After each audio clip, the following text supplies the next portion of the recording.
निर्वाचन आयोगले परामर्श बिनै स्थानीय चुनावको मिति प्रस्ताव गरेको भन्दै प्रधानमन्त्री देउबा असन्तुष्ट। परामर्शका लागि भेट्ने समय नै नपाएको आयोगको गुनासो। 5 देखि 11 वर्षका बालबालिकालाई आगामी 2 महिनापछि कोभिड विरुद्धको खोप लगाउने सरकारको तयारी, 40 लाखलाई समेट्ने लक्ष्य। लामो समय विद्यालय बन्द हुँदा विद्यार्थीको सिकाइलाई असर गर्ने भन्दै भौतिक उपस्थितिमै कक्षा सञ्चालन हुनुपर्ने सरकारवालाको माग। सीसीएमसीको बैठक पश्चात मात्रै निर्णय गर्न सकिने शिक्षा मन्त्रालयको भनाइ।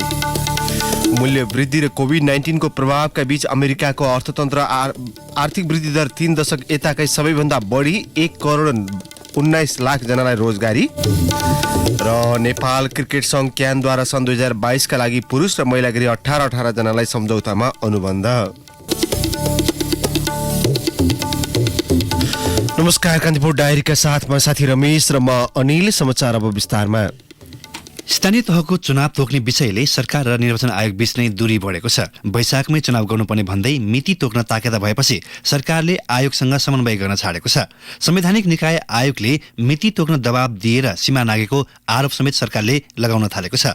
प्रधानमन्त्री शेरबहादुर देउवा आयोगले परामर्श बिना स्थानीय चुनावको मिति प्रस्ताव गरेको भन्दै असन्तुष्ट हुनुहुन्छ। यसले सरकार र आयोगबीच खटपट निम्त्याएको हो। सत्ता गठबन्धनले असोजपछि चुनाव गर्न कानून संशोधन गर्ने तयारी गरिरहेका बेला आयोगले वैशाखमै गर्नुपर्ने भनेर सरकारलाई दबाब दिइरहेको छ। सरकारले जवाफ दिएको छैन र चुनाव धकेल्ने निर्णय पनि भएको छैन। गठबन्धनले ऐन संशोधन गर्न कानून व्यवसायीसँग परामर्श गरिसकेको छ। आयोगले भने कानूनी र संवैधानिक आधारमा वैशाखमै निर्वाचन गर्नुपर्ने तर्क राख्दै आएको छ। आयोगले स्थानीय तह निर्वाचन ऐनको दफा 4 अनुसार सरकारलाई परामर्शका लागि बोलाउन आग्रह गर्दा पनि समय नपाएको जनाएको छ।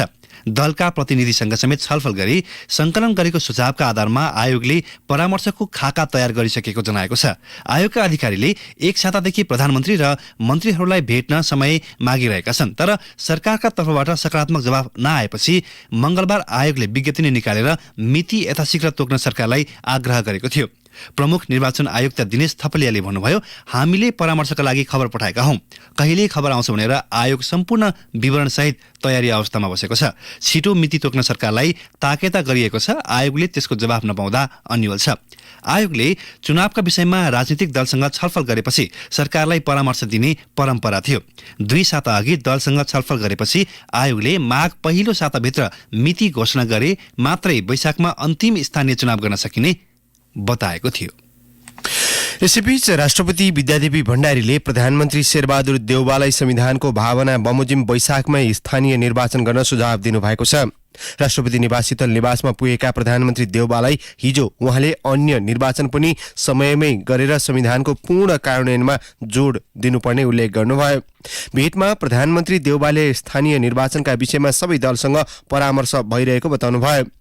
देउवाले भन्नुभयो, संविधानको कार्यान्वयनमा सरकार प्रतिबद्ध छ। संविधानको मर्म र भावना बमोजिम समयमै निर्वाचन हुन्छ, यसबारे सबैसँग सल्लाह गरेर निष्कर्षमा पुग्छौं।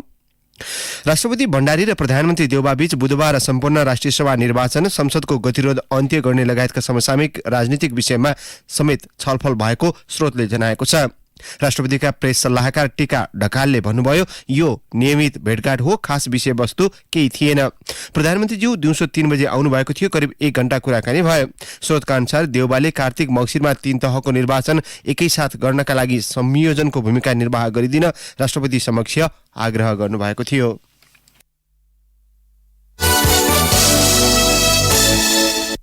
सरकारले 5 देखि 11 वर्षका बालबालिकालाई कोभिड-19 विरुद्धको खोप करिब 2 महिनापछि लगाउने तयारी थालेको छ। करिब 40 लाख जनसङ्ख्या रहेको यो उमेर समूहका लागि विशेष रूपमा निर्माण गरिएको फाइजरको गुलाबी खोप मार्चको अन्त्य वा अप्रेल पहिलो सातासम्म पाउने सरकारी अधिकारीले अपेक्षा गरेका छन्।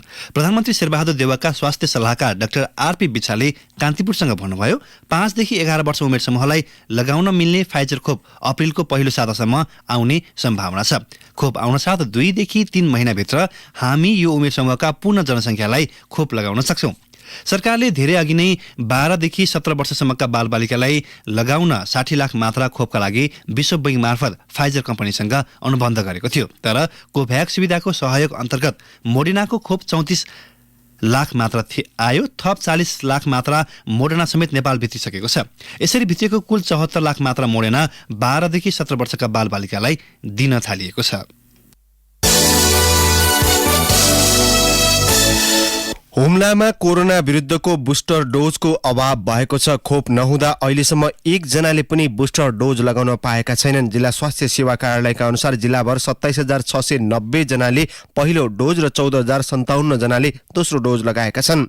खोपको बुस्टर मात्र नआउँदा खोप अभियान नै प्रभावित भएको स्वास्थ्य सेवाका प्रमुख प्रेम बहादुर सिंहले बताउनुभयो। उहाँले भन्नुभयो, खोप नै नभएपछि अभियान सञ्चालन गरेका छैनौं। जिल्लाभरिका स्वास्थ्य संस्थामा बुस्टर मात्र लगाउन स्वास्थ्यकर्मी तयारी अवस्थामा राखिएको उहाँले जानकारी दिनुभयो। पहिलो र दोस्रो मात्राको खोप लगाएका 60 वर्षमाथिका ज्येष्ठ नागरिक तथा कोरोना विरुद्ध अग्रपंक्तिमा खटिने स्वास्थ्यकर्मी, सुरक्षाकर्मी, जनप्रतिनिधि र सञ्चारकर्मीलाई बुस्टर लगाउन संघीय सरकारसँग 5,000 डोज खोप मागिएको कार्यालयले उल्लेख गरेको छ।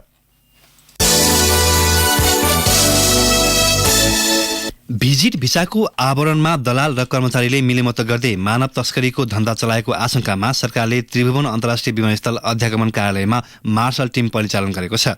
मानव तस्करको योजना अनुसार भिजिट भिसामा जानेलाई सहजीकरण गर्ने अध्यागमनका कर्मचारी र यात्रा गर्ने व्यक्तिमाथि निगरानी गर्न बिहिबारबाट गृह मन्त्रालय, श्रम रोजगार तथा सामाजिक सुरक्षा मन्त्रालय र प्रहरीको केन्द्रीय अनुसन्धान ब्युरोका प्रतिनिधि सम्मिलित मार्शल टिम खटाइएको हो। यस्तै विदेशमा बसेर विमानस्थल मार्फत मानव तस्करी गर्ने 2 शंकास्पद व्यक्तिका बैंक खाता रोक्का गर्दै अनुसन्धान गर्न पनि राष्ट्र बैंकलाई पत्राचार गरिएको छ। दुबईमा बसेर भिजिट भिसाको आवरणमा तस्करले पीडितलाई तोकिएको बैंकमा रकम जम्मा गर्न लगाउने र त्यसपछि अध्यागमनका कर्मचारी मिलाएर प्रस्थान अनुमति दिने गरेको खुलेपछि त्यस्ताको बैंक खातामाथि छानबिन गर्न राष्ट्र बैंकलाई परिपत्र गरिएको गृह मन्त्रालयले जनाएको छ। गृह प्रवक्ता सहसचिव फणिन्द्र मणि पोखरेलले मार्शल टिम खटाएको पुष्टि गर्दै भिजिट भिसाका नाममा असुलेको पैसा बैंकमा जम्मा गरेको हुन सक्ने शंकामा छानबिनका लागि राष्ट्र बैंकको सहयोग मागिएको बताउनुभयो।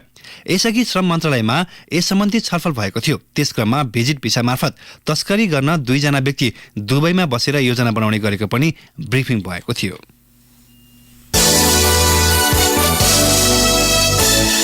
निजामती सेवाका विशिष्ट श्रेणीको आवश्यकता र दरबन्दी संख्या पुनरावलोकन गरिने भएको छ। सचिवहरूले प्रधानमन्त्री तथा मन्त्री परिषद कार्यालयको बरण्डामा हाजिर गरेर दिन कटाइरहेको भन्दै चौतर्फी आलोचना भएपछि मुख्य सचिव शंकरदास बैरागीले पुनरावलोकनको प्रस्ताव अघि सार्नु भएको हो। मन्त्री परिषदको सोमबारको बैठकले हाल सचिवहरूको संख्या र आवश्यकता बीचको तालमेल सम्बन्धमा अध्ययन गरी सुझाव पेश गर्न प्रधानमन्त्री कार्यालयका सचिव लक्ष्मण अरियालको संयोजकत्वमा कार्यदल गठन गरेको छ। कार्यदलमा संघीय मामिला तथा सामान्य प्रशासन मन्त्रालयका सचिव सुरेश अधिकारी, अर्थ सचिव मधु मरासिनी, जल तथा ऊर्जा आयोगका सचिव दिनेश घिमिरे, वन तथा वातावरण सचिव प्रेम नारायण कौडेल, कानून सचिव उदय राज सापकोटा सदस्य छन्। सदस्य सचिवमा संघीय मामिला मन्त्रालयका सहसचिव तथा प्रवक्ता वसन्त अधिकारी छन्। अध्ययन गरेर प्रतिवेदन पेश गर्न कार्यदललाई 30 दिनको समयावधि तोकिएको मन्त्री परिषद कार्यालय स्रोतले उल्लेख गरेको छ। काम विहीन भएर कतिन्जेल जागिर खाने भन्दै सचिवहरूले मुख्य सचिवलाई गुनासो गरिरहेका छन्। प्रधानमन्त्री कार्यालयका एक सचिवका अनुसार सार्वजनिक रूपमा धेरै आलोचना भएपछि भविष्यलाई काम लाग्ने गरी अध्ययन गरौं भन्ने सल्लाहमा कार्यदल गठन भएको हो। सचिवहरूलाई मन्त्रालयबाट सरुवा गरेर प्रधानमन्त्री कार्यालयमा थुपारिएको छ। 5 जना दरबन्दी भएको प्रधानमन्त्री कार्यालयमा अहिले 10 जना सचिव छन्। कान्तिपुर डायरीमा अब ब्रेकको पालो। ब्रेकपछि कान्तिपुर डायरीमा अब कान्तिपुर सविस्तारको पालो। कान्तिपुर सविस्तार। विद्यालय तहका करिब 50% विद्यार्थीले कोभिड-19 विरुद्धको खोप लगाएको शिक्षा, विज्ञान तथा प्रविधि मन्त्रालयले जनाएको छ। 12 देखि 17 वर्ष उमेर समूहका बालबालिकालाई सरकारले कोभिड-19 विरुद्धको मोडेना र फाइजर खोप कार्यक्रम सञ्चालन गरिरहेको छ। विद्यालय उमेर समूहका सबै बालबालिकालाई समेट्ने उद्देश्यले सरकारले यही माघ 16 देखि 20 गतेसम्म 5 दिन विद्यालय खुलाएर खोप अभियान सञ्चालन गर्दैछ। कोरोना संक्रमण सुरु भए यता करिब 2 वर्षदेखि विद्यार्थी निरन्तर सिकाइ प्रक्रियाबाट वञ्चित हुँदै आएका छन्। विद्यार्थीले सिक्ने नैसर्गिक अधिकारबाट वञ्चित भएको भन्दै निजी तथा सामुदायिक विद्यालयका शिक्षकले पनि विद्यार्थीको भौतिक उपस्थितिमै कक्षा सञ्चालन हुनुपर्ने माग अघि सारेका छन्। शिक्षा क्षेत्रको नियमनकारी निकाय मन्त्रालयले भने सीसीएमसीसी को बैठक पश्चात मात्र थप निर्णय गर्न सकिने जनाएको छ। विद्यालय उमेर समूहका 12 देखि 17 वर्षसम्मका बालबालिकाका लागि सरकारले कोभिड-19 विरुद्धको खोप अभियान सञ्चालन गरेको करिब 2 साता बित्नै लाग्दा अझै आधा बालबालिका वञ्चित रहेको शिक्षा विज्ञान तथा प्रविधि मन्त्रालयको तथ्याङ्कमा उल्लेख छ। छुटेका सो उमेर समूहका बालबालिकालाई समेट्ने उद्देश्यले सरकारले यही माघ 16 देखि 20 गतेसम्म 5 दिन विद्यालय खुलाएर कोभिड-19 विरुद्धको खोप अभियान सञ्चालन गर्ने भएको छ। शिक्षा तथा मानव स्रोत विकास केन्द्रको पछिल्लो तथ्याङ्क अनुसार सो उमेर समूहका 33 लाख जना विद्यार्थी रहेकामा हालसम्म 20 लाखले मात्र खोप लगाएका छन्। तथ्याङ्क अनुसार काठमाडौँ उपत्यका बाहिरका जिल्लामा धेरै संख्यामा खोप लगाउन बाँकी देखिएको छ। सरकारवालाले विद्यालय उमेरसम्मका बालबालिकालाई छिटोभन्दा छिटो खोपको व्यवस्था गरेर विद्यार्थीको भौतिक उपस्थितिमै कक्षा सञ्चालन गर्न माग गरेका छन्। निजी तथा अवश्य विद्यालय अर्गनाइजेसन प्याप्स नेपालका सह-अध्यक्ष डीके ढुङ्गाना। संक्रमणको चाहिँ मुहान भने चाहिँ विद्यालय हो कि जस्तो त्यो प्रकारको मनोवैज्ञानिक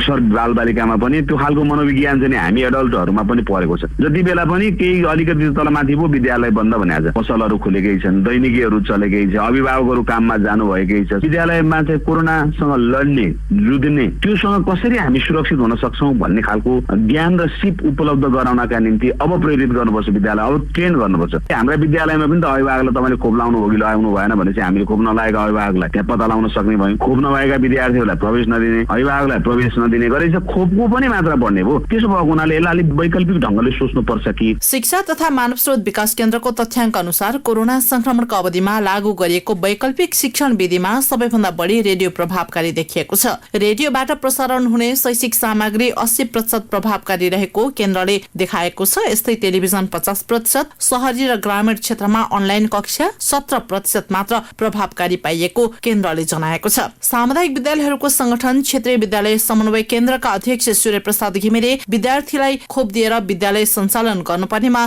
जोड दिनुहुन्छ। हाम्रो चाहिँ भनाइ के हो भने सामुदायिक विद्यालयमा अब अनलाइन कक्षाको प्रभावकारिता चाहिँ कम हुने भएको हुनाले हुन त अब केही नभए त त्यही पनि गर्नु पर्यो भन्ने कुरा भयो। त्यसो हो भने हामीले चाहिँ सबै विद्यार्थीहरू जुन उमेर समूहसम्म दिन मिल्ने हो खोप दिएर विद्यालय सञ्चालन गर्नुपर्छ भन्ने मान्यता हो हाम्रो चाहिँ। पछिल्लो समय काठमाडौँ उपत्यकामा कोरोना संक्रमितको संख्या बढी देखिएको छ। सरकारले भने 77 वटै जिल्लाका विद्यालय माघ 15 गतेसम्मका लागि बन्द गर्ने निर्णय गरेको छ। विद्यालय नै कोरोना संक्रमणको मुहान हो जस्तो गरेर सरकारले अन्य क्षेत्र बन्द नगरी विद्यालय बन्द गर्ने गरेको आरोप समेत लाग्ने गरेको छ। सिंहदरबारमा बसेर 77 वटै जिल्लाको विद्यालय बन्द गर्नु गलत भएको अभिभावक महासंघ नेपालका अध्यक्ष सुप्रभात भण्डारीको भनाइ छ। संक्रमणको दल उकालो लाग्दो छ। सरकारले जुन निर्णय गरेर विद्यालय बन्द गर्न खोज्यो केही हदसम्म ठिक पनि हो। जहाँ जहाँ चाहिँ संक्रमणको उच्च जोखिम थियो, विद्यार्थी संख्या धेरै थिए, घना बस्ती थियो, त्यो ठाउँमा त ठिक हो। फेरि सरकारले एउटा के गर्दै भने सिंहदरबारमा बसेर 77 वटा जिल्लाका विद्यालय बन्द भनेर भन्थ्यो। त्यो चाहिँ गलत थियो। किनभने जुन जुन ठाउँमा संक्रमण हुन्थ्यो त्यो ठाउँमा जिल्लालाई अधिकार दिएको भए हुन्थ्यो। फेरि विद्यालय सञ्चालनको एकल अधिकार संविधानले पनि स्थानीय तहलाई दिएको थियो। स्थानीय तहलाई वा नभए जिल्ला प्रशासनलाई सम्म अधिकार दिएर यो काम गरेको भए हुन्थ्यो। नत्र अहिले फेरि के भइरहेको छ भने अब तपाईँको एक वर्षमा 220 दिन विद्यालय खोल्नु पर्ने, 180 दिन पढ्नु पर्ने। कतिपय विद्यार्थीले अहिले पनि पढ्नै पाएका छन्। 2 महिना 3 महिना जति पढे, अब फेरि अहिले विद्यालय बन्द छ। यसअघि सरकारले पुस 29 गतेबाट लागू हुने गरी माघ 15 गतेसम्म विद्यालय बन्द गर्न निर्देशन जारी गरेको थियो। माघ सुरु भए यता कोरोना संक्रमणको दर बढ्दो छ। दैनिक 9000 को हाराहारीमा मानिसहरू संक्रमित हुन थालेको स्वास्थ्य तथा जनसंख्या मन्त्रालयको तथ्याङ्कमा उल्लेख छ। मन्त्रालयले माघको तेस्रो साता अझ कोरोना संक्रमण बढ्न सक्ने यसअघि नै प्रक्षेपण गरिसकेको छ। शिक्षा विज्ञान तथा प्रविधि मन्त्रालयका प्रवक्ता दीपक शर्मा अहिलेकै अवस्थामा थप निर्णयका लागि कोभिड-19 संकट व्यवस्थापन समन्वय केन्द्रको बैठकको निर्णय कुर्नुपर्ने बताउनुहुन्छ। अब अहिले हामीले ओमिक्रोनको संक्रमण बढेपछि माघ 15 सम्म विदा गरेको अनि यो बीचमा चाहिँ गृह स्वास्थ्य शिक्षा मन्त्रालयहरू बीचमा छलफल सिसिएमसीमा छलफल भएपछि विद्यार्थीहरूलाई अभियानको रूपमा खोप लगाउने, किनभने सबै विद्यार्थीले खोप लगाइसकेको अवस्था रहेन। हाम्रो चाहिँ करिब 50% विद्यार्थीहरूले खोप लगाएको अवस्था भयो। त्यसो भएपछि 15 गतेदेखि 20 गतेसम्म अभियानको रूपमा खोप लगाउने, खोप लगाउनको लागि विद्यालय खुला गर्ने अभियानको रूपमा खोपमा लगाउने विद्यार्थीहरूलाई खोप लगाएका विद्यार्थीहरूको अभिलेख अद्यावधि गर्ने, खोप लगाउन बाँकी भए खोप लगाएको सुनिश्चितता गर्ने। सम्बन्धित विद्यालयहरूले कसरी जाने भन्ने कुरा हामीले विज्ञहरूसँग यो कोभिड संक्रमणको विरुद्ध लडिरहेका स्वास्थ्य कर्मीहरूसँग विज्ञहरूसँग परामर्श गरेर गर्ने हो। हामी पनि सकभर विद्यार्थीको सिकाइमा बाधा नहोस् भन्ने नै चाहन्छु। अब सिसिएमसीले समन्वय गर्छ, छलफल गर्छ। सरकारले सुरुमा 2076 चैत 11 गतेदेखि लकडाउन गरेपछि विद्यार्थीले 3 महिना त त्यसै बिताएका थिए। 3 महिना पश्चात विकल्पको खोजी गर्दै जाँदा अनलाइन कक्षा शिक्षण सिकाइका लागि वैकल्पिक विधिका रूपमा स्थापित भयो। त्यसपछि रेडियो टेलिभिजनबाट पनि सरकारले श्रव्य दृश्य सामग्री प्रस्तुत गरेर विद्यार्थीको सिकाइ उपलब्धिमा थप टेवा पुर्याउन सहयोग गर्यो। अहिले फेरि तेस्रो लहरमा ओमिक्रोन संक्रमण बढेको छ। यसले खासै असर नगर्ने भन्दै लापरवाही गरे घातक हुन सक्ने विज्ञहरूले चेतावनी समेत दिँदै आएका छन्। त्यसकारण पनि विद्यार्थीको स्वास्थ्यलाई मध्यनजर गरी सिकाइ प्रक्रियालाई निरन्तरता दिनु नै अहिलेको अवस्थामा बुद्धिमत्ता हुने उनीहरूको सुझाव छ। रेडियो कान्तिपुरका लागि पार्वता चौधरी। कान्तिपुर सविस्तार।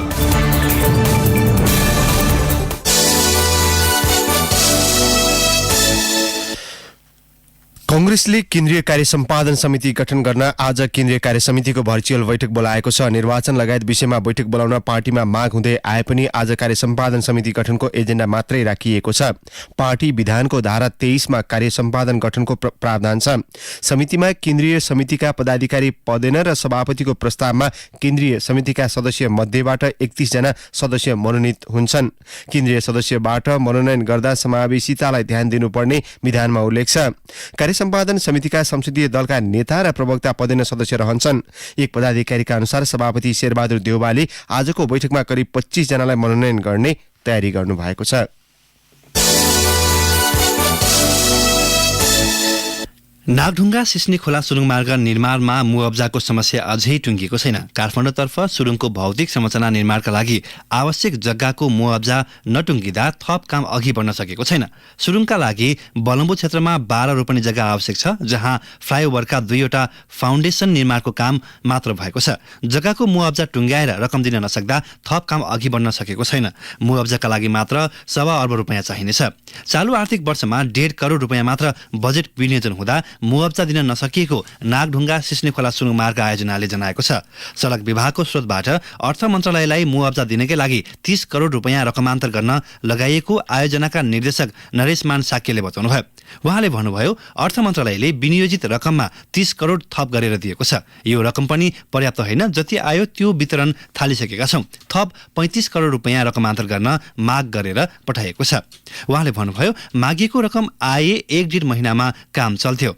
मुआब्जाको समस्या टुङ्ग्याउन पनि सजिलो हुन्थ्यो। अहिले विनियोजित रकमसहित 31 करोड 50 लाख रुपियाँ मात्र आएको उहाँले बताउनुभयो। यो समस्या काठमाडौँतर्फ रहे पनि धादिङतिर नरहेको साक्यको दाबी छ। दंगा भड्काउने अभिव्यक्ति दिएको भन्दै भौतिक पूर्वाधार तथा यातायात मन्त्री रेणु कुमारी यादव विरुद्ध रौतहट प्रहरी कार्यालयमा उजुरी परेको छ। कांग्रेस नेता रञ्जित कर्णले मुलुकी अपराध संहिता बमोजिम प्रहरीमा मन्त्री यादव विरुद्ध हिजो जाहेरी दिनुभएको हो। मन्त्री यादवले माघ 5 गते रौतहटको गौरमा आयोजित एक कार्यक्रममा जनमत पार्टीका अध्यक्ष सीके राउतलाई लक्षित गर्दै गौर हत्याकाण्ड दोहोर्याउने अभिव्यक्ति दिनुभएको थियो।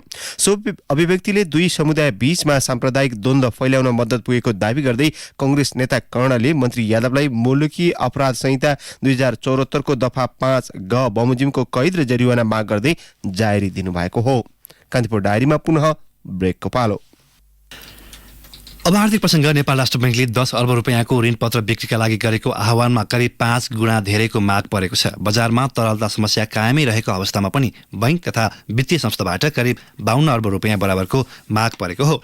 आन्तरिक ऋण उठाउने सरकारको तालिका अनुसार गत सोमबार राष्ट्र बैंकले 10 अर्ब रुपियाँको विकास ऋणपत्र 2080 बिक्री गर्न सूचना जारी गरेको थियो। सो आह्वानमा करिब 227 बोल कबोल परेका थिए। प्राप्त बोल कबोल मध्ये बुधबार राष्ट्र बैंकले 42 वटा बैंक तथा वित्तीय संस्थालाई 10 अर्ब रुपियाँको ऋणपत्र बिक्री गरेको छ। औसत ब्याज दर 5.74% का दरले राष्ट्र बैंकले सो ऋणपत्र बिक्री गरेको हो। अब अन्तर्राष्ट्रिय प्रसङ्ग अमेरिकाको अर्थतन्त्र 3 दशक यताकै सबैभन्दा उच्च दरमा वृद्धि भएको छ। कोभिड-19 संक्रमणका कारण अघिल्लो वर्ष गिरावट आएको अमेरिकाको अर्थतन्त्र सन् 2021 मा भने 5.7% बढेको हो। अमेरिकाको अर्थतन्त्रमा वृद्धि दर सन् 1984 पछिकै उच्च भएको बीबीसीले उल्लेख गरेको छ। ब्याज दरको वृद्धि तथा न्यून खर्चका कारण यो वर्ष आर्थिक वृद्धि कम हुने अनुमान गरिएको थियो।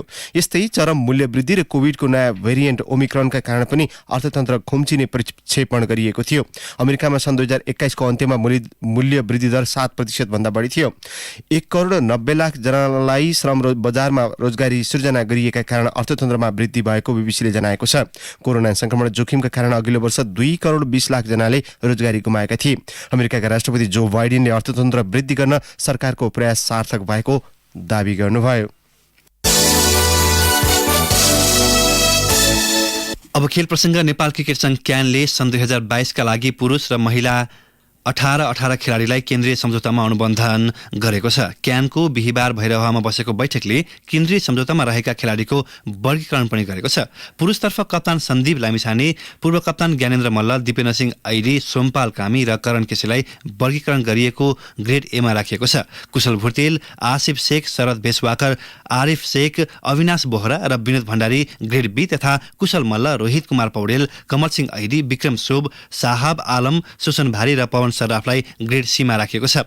महिलातर्फ कप्तान रुबिना छेत्री, उपकप्तान सीता राणा मगर, इन्दु वर्मा, काजल श्रेष्ठ र करुणा भण्डारीलाई ग्रेड ए मा राखिएको छ। सरिता मगर, कविता कुँवर, अप्सरी बेगम, सरस्वती चौधरी, शबनम राई, ज्योति पाण्डे ग्रेड बी मा तथा डल्ली भट्ट, कविता जोशी, सङ्गीता राई, रोमा थापा, अस्पिना कर्मचारी, ममता चौधरी र बिन्दु रावललाई क्यानले ग्रेड सी मा राखेको छ।